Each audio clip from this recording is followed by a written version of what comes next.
नमस्कार दोस्तों, स्वागत है आपका महादेव की कृपा यूट्यूब चैनल पर। दोस्तों, जब इंसान इस दुनिया में जन्म लेता है तब हर कोई खुश होता है। घर में मिठाइयाँ बांटी जाती हैं, माँ की आंखों में चमक होती है, पिता सपने देखने लगते हैं। लेकिन एक सच्चाई ऐसी है जिससे कोई बच नहीं पाया। राजा हो या रंक, अमीर हो या गरीब, एक दिन सबको इस संसार को छोड़कर जाना पड़ता है। और इंसान के मन में सबसे बड़ा सवाल यही उठता है, मृत्यु के बाद क्या होता है? क्या सच में आत्मा शरीर छोड़ देती है? क्या यमदूत आते हैं? क्या स्वर्ग और नर्क सच है? क्या हमारे कर्मों का हिसाब होता है? इन्हीं सब सवालों का उत्तर देता है गरुड़ पुराण।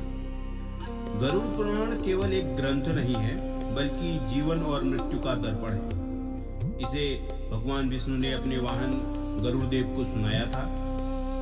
इसमें बताया गया है कि इंसान को कैसा जीवन जीना चाहिए और मृत्यु के बाद आत्मा के साथ क्या क्या होता है। लेकिन दोस्तों, गरुड़ पुराण डराने के लिए नहीं लिखा गया है, यह हमें सही रास्ता दिखाने के लिए लिखा गया है।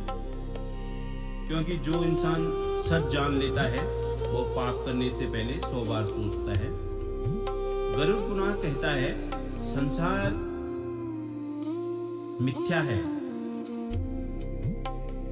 इंसान का शरीर नश्वर है, लेकिन आत्मा अमर है। जब मृत्यु का समय आता है तो आत्मा धीरे धीरे शरीर से अलग होने लगती है। जिस इंसान ने जीवन में अच्छे कर्म किए होते हैं, जिसने दूसरों की मदद की होती है, जिसने भगवान को याद किया होता है, उसकी मृत्यु शांत होती है। लेकिन जिसने दूसरों को दुख दिया है, झूठ बोला है, धोखा दिया है, अहंकार किया है, उसकी आत्मा मृत्यु के समय बहुत पीड़ा महसूस करती है। कहा जाता है कि मृत्यु के कुछ क्षण पहले इंसान को अपने पूरे जीवन की एक झलक दिखाई देती है। उसके अच्छे और बुरे कर्म सब उसकी आंखों के सामने आने लगते हैं। और फिर यमदूत आते हैं और आत्मा को अपने साथ ले जाते हैं। गरुड़ पुराण में यमदूतों का वर्णन बहुत भयानक बताया गया है। उनकी आंखें अंगार जैसी होती हैं, आवाज डरावनी होती है और वे आत्मा को उसके कर्म के अनुसार ले जाते हैं। लेकिन दोस्तों, जो भगवान का सच्चा भक्त होता है, जो मन से पवित्र होता है, उसे डरने की जरूरत नहीं, क्योंकि उसके लिए देवदूत आते हैं। गरुड़ पुराण के अनुसार मृत्यु के बाद आत्मा तुरंत स्वर्ग या नर्क नहीं जाती है, पहले उसे एक कठिन यात्रा से गुजरना पड़ता है। कहा जाता है कि आत्मा को यमलोक तक पहुंचने में 47 दिन लगते हैं। इस दौरान उसे बहुत सी पीड़ाओं का सामना करना पड़ता है, भूख, प्यास, अकेलापन और अपने परिवार की याद। इसलिए हिंदू धर्म में मृत्यु के बाद पिंडदान और तर्पण का महत्व बताया गया है, क्योंकि उससे आत्मा को शांति मिलती है। गरुड़ पुराण यह भी कहता है कि जिस घर में लोग अपने माता पिता का अपमान करते हैं, जहाँ बुजुर्ग रोते हैं, जहाँ झूठ और अधर्म बढ़ जाता है और जहाँ रिश्तों की कोई अहमियत नहीं रहती है, वहाँ सुख कभी नहीं टिक पाता है। आज के समय में लोग मंदिर तो जाते हैं, लेकिन दिल में नफरत रखते हैं। हाथों में माला होती है, लेकिन जुबान पर कटु शब्द होते हैं। गरुड़ पुराण कहता है, सिर्फ पूजा करने से कुछ नहीं होता। अगर मन साफ नहीं तो भगवान भी प्रसन्न नहीं होते। दोस्तों, अगर हम ध्यान से सोचें और विचार करें कि अगर नहाने से या स्नान वगैरह करने से अगर हमको भगवान प्राप्त होने होते, तो मछली तो जल में ही रहती है, उसको भगवान प्राप्त हो जाते हैं। अगर उपवास करने से हमको भगवान प्राप्त होते तो दुनिया में लाखों करोड़ों ऐसे इंसान हैं जो भूख से मर जाते हैं, तो उनको भगवान प्राप्त हो जाते। दाढ़ी बाल बढ़ाने से अगर भगवान प्राप्त हो जाते तो कई जानवरों की प्रजातियां ऐसी हैं जिनमें बालों की कोई कमी नहीं है, तो उनको भगवान प्राप्त हो जाते। भगवान प्राप्त करने के लिए इन सब आडंबरों की कोई जरूरत नहीं। भगवान आपके चढ़ावे या दिखावे का भूखा नहीं है। भगवान आपके निस्वार्थ प्रेम और समर्पण का भूखा है। आप निस्वार्थ कर्म करते हैं, निस्वार्थ प्रेम करते हैं और भगवान की तरफ पूर्ण रूप से समर्पित हैं, तो अवश्य ही आपको भगवान प्राप्त होंगे। दोस्तों, आज इंसान पैसा कमाने में इतना व्यस्त हो गया है कि उसे यह याद ही नहीं रहता कि एक दिन यह सब यहीं छूट जाएगा। महंगी गाड़ियां, बड़ा घर, बैंक बैलेंस, कुछ भी साथ नहीं जाएगा। साथ जाएगा तो सिर्फ आपका कर्म। गरुड़ पुराण में कहा गया है, जो इंसान भूखे को भोजन कराता है, प्यासे को पानी देता है, दुखी की मदद करता है, उसके लिए मृत्यु भी आसान हो जाती है। लेकिन जो इंसान दूसरों का हक मारता है, गरीबों को सताता है, जानवरों पर अत्याचार करता है, उसे अपने कर्मों का फल जरूर भोगना पड़ता है।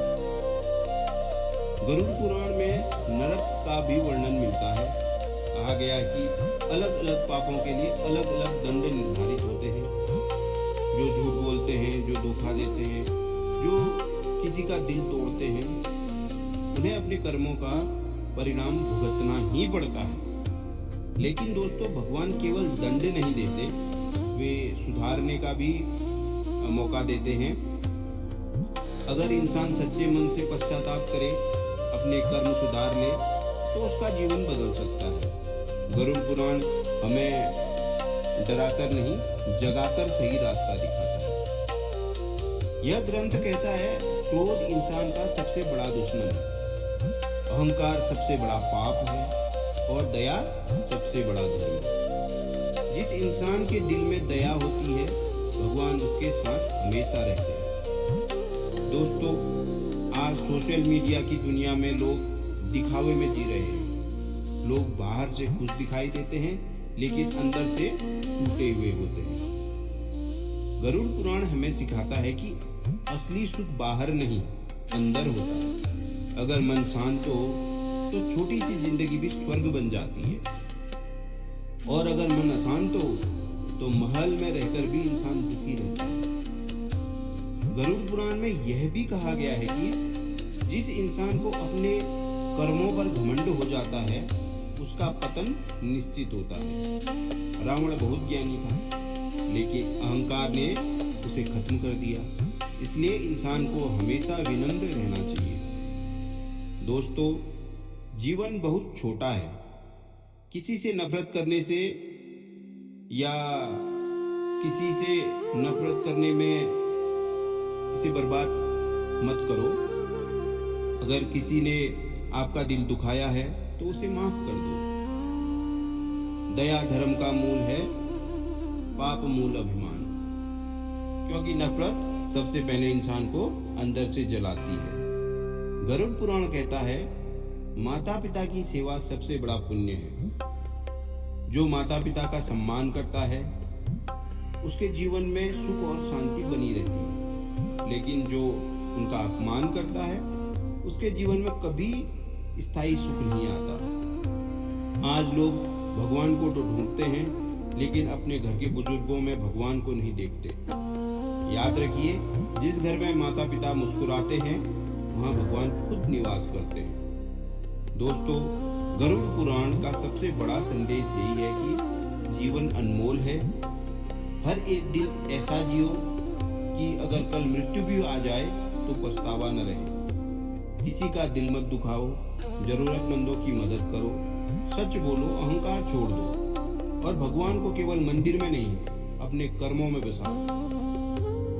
क्योंकि अंत में न सुंदर चेहरा साथ जाएगा, न पैसा, न शोहरत। साथ जाएगा तो सिर्फ आपका कर्म।